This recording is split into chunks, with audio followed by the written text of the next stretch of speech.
sportifs. Salut les sportifs. Bon, salut les sportifs, c'est Hermano et sa petite clique.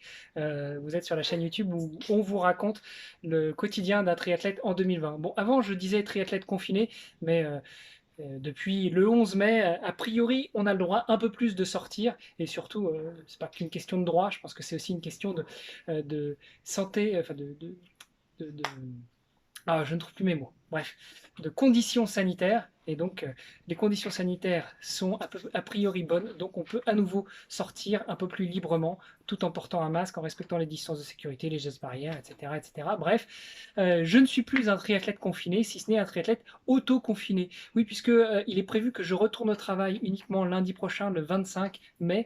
Donc, eh bien, en attendant, comme je reste toujours à la maison pour bosser, je profite pour faire ma petite séance de sport le soir après le boulot avant d'aller dîner. D'ailleurs, il va être temps d'aller envoyer les petits se coucher.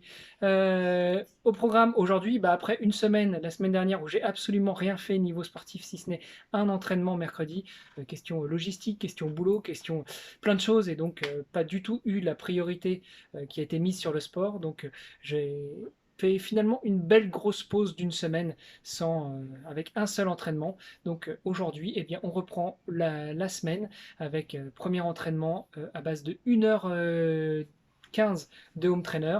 Et là, maintenant que le petit va aller se coucher, je vais en profiter pour enchaîner sur ma séance de course à pied de 3 km et après aller dîner. Le contenu de la séance aujourd'hui, c'était 20 minutes d'échauffement, 20 minutes sur la plaque avec montée en puissance au cours des 10 minutes, puis 5 minutes récup, 5 minutes sur la plaque et enfin 20 minutes de retour au calme. Voilà.